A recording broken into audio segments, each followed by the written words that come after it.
咁我哋開嗰啲會好得意啊，佢即係嗰啲教授專登就揀翻喺嗰啲項目地方嗰度，等順便等我哋考察埋。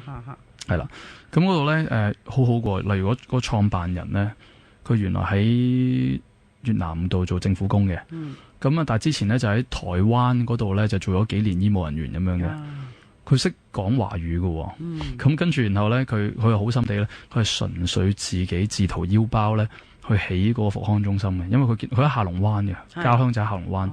咁喺下龍灣嗰度，佢就見到好多呢啲咁樣嘅殘疾人士咧，係得唔到恰當嘅照顧咁樣。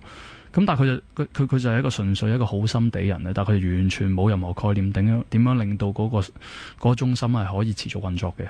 咁所以我哋越南嗰個單位咧，佢就係專做呢啲咁嘅義工發展嘅項目咁樣噶嘛。佢覺得可以用義工嚟幫手。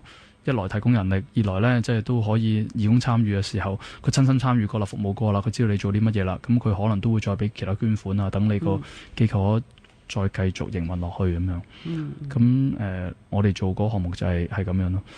咁啊，我哋其實除咗呢個之外，日本都有嘅。咁我直頭係有個互換嘅計劃咁樣嘅。我哋香港嘅參加者一個過去日本嗰度，咁嗰個議題關於人與土地嘅。咁但係同一個議題咧，我哋兩邊就面對嘅問題又好唔同啊嘛。香港嘅地少人多嚇，咁呢啲地就大家爭餐懵咁樣啦。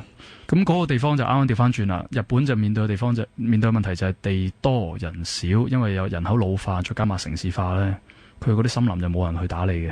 咁嗰度都係森林添啊。係啊，樹林、森林啊，算係森林啦。佢其實同二戰都有關係，起多咗樹，種咗好多樹，跟住依家就啲樹咧就生得好密。但係依家嗰個樹木本身就再冇價值啦，咁然後咧就生得太多咧，影響個森林嘅生態。咁依家就唯有靠啲老人家去劈樹嘅啫。咁我哋咧就引入外國義工去嗰度咧，就等本地嘅日本青年都會對保育提升嘅意識啊嘛。因為好多時候外國義工喺度咧，其中一個最大嘅意義就係呢樣嘢，即係外國人都關注啊呢個議題，你仲唔知道自己有保啊咁樣。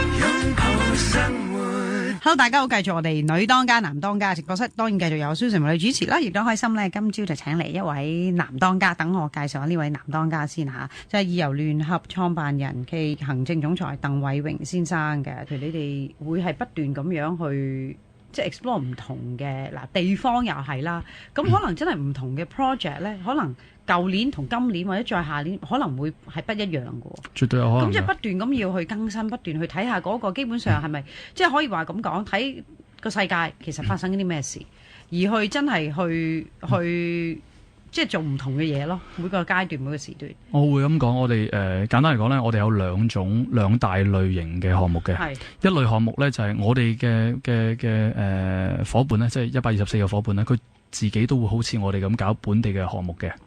咁咧就呢啲項目咧就係佢係開放俾全世界其他佢哋自己嘅夥伴咧去參與嘅。即係話我哋送人出去嘅時候咧，佢都有名額限制俾我哋嘅。我香港人只有2個位嘅啫。咁我送咗2個人出去之後咧，嗰2個香港人咧唔知道去到嘅時候會遇到咩國籍嘅義工嘅。係。咁我哋所以嗰個位咧有啲似係個 agent 嚟啫。個 agent 就OK，你要去呢個地方，咁我送你過去啦。送完過去之後咧，之後去到嗰邊咧就交俾當地機構去處理你嗰個工作營入邊嘅事務噶啦。咁你入邊可能遇到其他國籍嘅人咁樣啦。咁呢個就係最傳統工作營嘅模式。咁但係我哋自己本身咧都有搞第二啲項目咧，就係我哋專登揾一啲項目咧，例如喺印度或者喺日本啊等等嘅地方，覺得特別有意思嘅，香港人會特別有興趣嘅。例如頭先我講人與土地嗰個項目咁樣，咁我哋就搞我哋即係兩邊嘅項目，雙邊項目啦。咁就係只有2個國家嘅人啦，所以就係2個國籍嘅人啦，就香港人再加日本人，係啦。咁我哋搞過有啲係甚至3邊合作添。我哋試過喺亞美尼亞嗰度咧，就同日本啦、同台灣啦、同埋香港咁就去亞美尼亞度做工作。有啲咩做咧？佢嗰個都係孤兒院嚟嘅。係咪基本上好多服務機構或者嗰啲 partner 都好多時都係同即係孤兒院啊、disabled 啊，即係呢啲有關，定係乜多方面？係啊，絕對。咁即係咪話即係咁講？如果參與你哋義遊嘅義工，佢2個禮拜啦，我假設唔好講話快啲，咁2個禮拜我係佢自己可以揀地方。咁然之後，究竟揀嘅地方究竟係做乜？唔知嘅喎，會唔會㗎？唔會，呢個一定知嘅。我一早知嘅。我哋有個好清楚嘅一個搜尋引擎咁樣啦。咁佢就即係將所有項目，佢可以根據日期啊、工作種類啊、時間啊，咁去揾佢自己想要嘅工作型。咁咧就例如我哋每年平均有3000個項目可以俾人揀嘅。咁即係上你哋網就可以揾到㗎啦，冇錯。Facebook 就可以揾到。Facebook 就問你 Facebook，我哋就揀啲最 Facebook 都唔適合 display 3000個項目啦。咁去網站嗰度撳個搜尋引擎就會最清楚。Facebook 我哋會將一啲比較係受歡迎嘅項目咧，就精選咗出嚟，就等人哋易啲消化。係啦，咁你可以直接報嗰啲 project 咁樣。喺呢咁多年啦，5年當中啦，有幾多香港嘅朋友咧去參加過你哋嘅即係義遊呢個工作營啊？都超過2000個㗎啦。咁如果計個工作時數啊，即係義工工作時數咧，係過15萬小時啊。因為有啲咧最短2個禮拜啦，係咯，最長可以做1年嘅。可以做1年嘅都得㗎，係。有啲咩地方佢哋會做1年啊？試過喺法國嗰度有參加者做成年嘅服務。係做咩服務咧？通常1年嘅話，佢就唔係淨係做一度做服務㗎啦。咁佢可能會有幾個地方咁去輪住去做咁樣嘅。咁佢會做咩？其中一個好得意，佢喺啲郊區嗰度咧，嗰啲有啲佢哋會起緊一啲郊區設施，咁啲村民自己去搞嘅一啲項目，啲社區項目嚟嘅，咁佢就揾義工去幫手，去出埋人力咁樣咯。咁另外有啲嚟非洲嘅項目咧，3個月亦都有啊。印度咁可能係一個關於海龜保嘅項目咁樣，咁又係3個月至半年，可以好多唔同種類嘅，所以咁所以有興趣即係做義工啦，亦都未係淨係喺即係本地啦，喺唔同嘅地方咧都可以揾你哋㗎咯喎。係絕對可以咁講。咁年齡咧有冇話18歲以上咁樣，絕對係呢一樣嘢啦，係嘛？咁即係其他都冇乜特別嘅規定㗎咯喎。佢每個項目佢會大概講一講嘅，因為有啲項目佢如果真係好需要睇到勞動嘅話咧，佢會講到明話可能。即係要睇翻自己身體狀況。要行山啊，要劈木啊，啲可能真係要。但係有工作型種類真係好多，有啲例如佢同文化相關多啲，係一齊準備節慶啊，或者有嘅好多㗎，尤其是係啲比較發達嘅地區，例如最誇張個喺法國一個酒莊嗰度去推廣法國嘅紅酒文化，哇幾誇張！咁呢啲就年齡限制就冇啦。咩話？咁就冇年齡限制啊！呢啲就咁即係你相對會唔會反而好多人去參加嗰啲？梗係啦，一擺出嚟應該就噓一聲冇咗噶啦，啲位就係啊。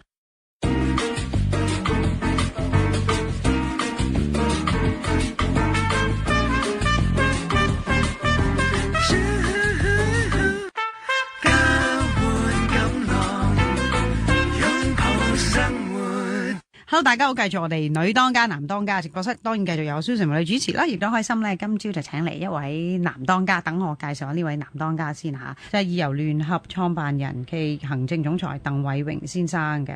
咁你自己去過好多唔同嘅地方去做義工啦，咁你自己有冇一啲嘅特別難忘嘅地方或者事情可以同我哋分享下，或者感動到你嘅自己嘅？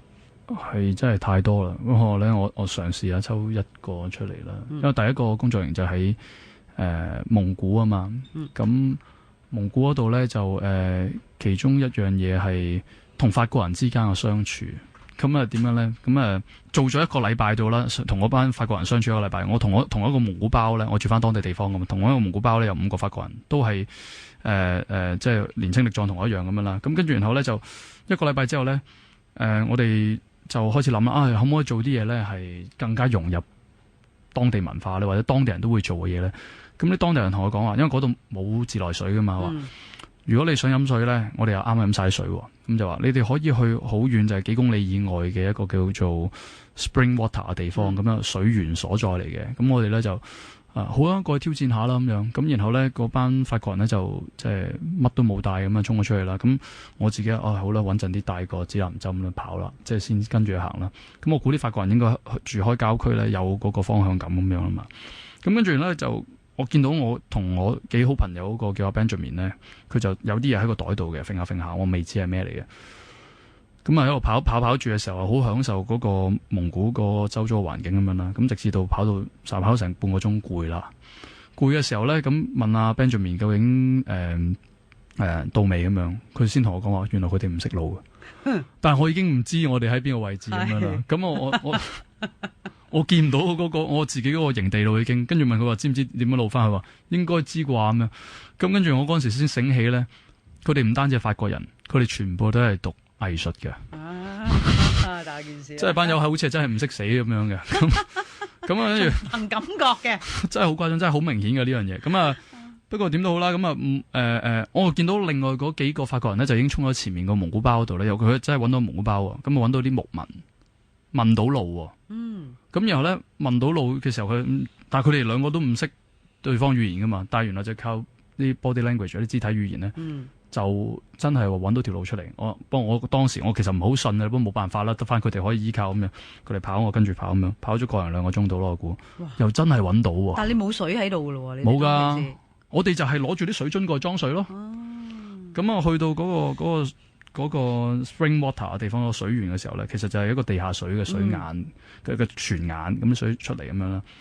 哇！一把手落去，哇！冰到即係你飲過地下水你就知啦，係確喉嘅。一飲落口嘅時候，咁不過又好深刻感覺啦，因為即係我真係全身體都有經歷，又睇到啲水，又摸到啲水，係真係透心涼。點解確喉啊？佢因為太冰啦，飲落去你係會即係好似燒喉嚨咁，好凍，我飲唔到嘅直頭。咁然後咧，我去到嗰陣時，我先知道，我咪話即係嗰個 Benjamin 咪有個袋度有啲嘢揈下揈下，我諗緊係地圖定係乜嘢咁樣，定係電話咁樣，全部都唔係啊！有嘅話佢嗰陣時用咗啦，原來係洗頭水嚟嘅。搞咁耐，咁我就真係估唔到啊！咁呢個真係法國人。咁我問佢話：喂，你唔即係你覺得洗頭係重要過你條命㗎咁樣？跟住嗰個 Benjamin 咁同我講話，嗱嗰句就真係都影響我幾深。佢話：嗱呢個可能就係我同你唔同㗎啦，咩唔同啊？你咧就可能你要諗好咗，你先會跑。但係我哋咧就係我哋跑咗，我哋先會諗到嘢嘅。不過我哋都去到目的地啦。係啦，我嗰時反應同你一樣啦。咁但係佢都係帶住洗頭水，因為好耐冇洗過頭。即係佢可以唔帶都得嘅，不過可能佢未試過咁喺嗰度用嗰啲。我呢個係完全冇諗過嘢啦。我意思係即係佢可能佢係冇計劃過咁多嘢，佢就出發咗先噶啦咁樣。咁但係佢一樣可以即係有處理到問題方法。咁我見到就係法國人就係咁。後嚟我再同佢討論嘅時候，討論法國人嗰啲民族性啊、啲 free mind 嗰啲咧、自由意志啊等等嗰啲嘢咧，我喺佢身上係體現咗好多嘅，亦都明白咗，亦都諗到其實我生命入邊都可以用多啲呢種咁嘅思考方法嘅。我唔一定要變成佢，但係如果我可以有佢嗰套嘅思考工具嗰個框架嘅話，我就可以隨時轉換。我睇下幾時需要嘅時候就諗下，如果阿 Benjamin 又會點處理呢個問題咧咁樣。又會點樣嘅態度去面對咧咁樣？咁我覺得就係都一個幾有用嘅一個突破，一個人生嘅學習嚟嘅咁樣。咁我對世界公民其中一樣嘢理解都係咁樣咯，即係攞多幾套價值觀，唔好咁快話 yes or no 住。咁同埋再下一步就係，當你有同理心可以理解到人哋諗乜嘅時候，你可以再可以 take 到 action 啦。嗰啲行動咧就真係可以符合到嗰個現實嗰個情況啦，因為現實入邊就有太多唔同種類嘅人諗緊太多唔同嘅意見啊咁樣。咁可能亦都可能俾你睇到就係根本唔使計劃咁多，即係自不然。上天有所安排嘅，係嘛？可以咁講，可能佢哋嗰個主意就係比較往往就係較為浪漫啦，係嘛？較為真係好 free 嘅呢個。咁我相信係嘅，可能因為始終好唔同啦。香港真係地少人多，亦都好多好緊啊！每個人人與人之間嗰個好緊張，唔夠真係好似嗱，我哋細個嘅時候住嘅地方，成日打開門口嘅。